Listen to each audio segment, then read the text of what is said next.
আমি তোমাদের বলেছিলাম একবার বাজারে যেতে, বাজারে গিয়ে বেশ কিছু আনাজকে পর্যবেক্ষণ করবে।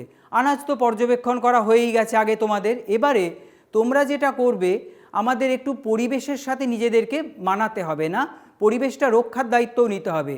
ঠিক বলেছো, একজনকেও হাত তুলেছ। ক্লাস 6-এর কাছে যাব আমি আবার। ক্লাস 6-এ তোমাদের পড়া বিষয় সালোক সংশ্লেষ। ওই সালোক সংশ্লেষ প্রক্রিয়াটার সঙ্গে সম্পূর্ণ যুক্ত রয়েছে কোন রঞ্জক? সেটা রইল ক্লোরোফিল। ক্লোরোফিল রঞ্জক কোথায় থাকে? ক্লোরোপ্লাস্টের মধ্যে। এবারে এই ক্লোরোপ্লাস্টকে তাহলে বাঁচাতে গেলে, সবুজ পাতাকে বাঁচাতে গেলে আমাদের বৃক্ষছেদন রোধ করতে হবে। আমাদের স্কুলে আমরা একটা ভালো কাজ করতে পারি, জানো, আমরা বেশ অনেকজন মিলে স্কুলের গার্ডেন তৈরি করতে একটা ইকো ক্লাব তৈরি করতে পারি, যেখানে বেশ কিছু ভেষজ উদ্ভিদকে বা ঔষধি গাছকে আমরা কিন্তু জায়গা দেব।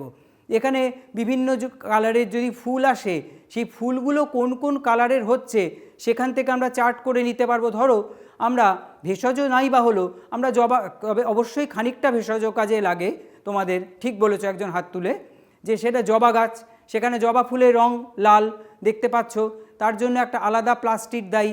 পাতা সবুজ, সবুজ রঙের পাতা, তোমরা প্লাস্টিকের রঙটা আলাদা করে ফেলেছো। সুতরাং এই যে গাছকে রক্ষা করবার জন্য, প্লাস্টিক অঙ্গাণুকে রক্ষা করবার জন্য আমরা কিন্তু এই বনসৃজন, বৃক্ষছেদন রোধ, ইকো ক্লাব তৈরি এবং আর কি করতে পারি, সামগ্রিক পরিবেশের জন্য আমরা ইকোসিস্টেমকে রক্ষা করতে পারি। সেটা কিভাবে?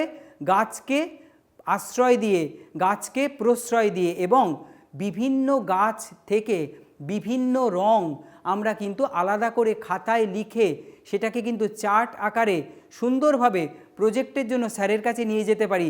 স্যার দেখলে খুশি হবেন।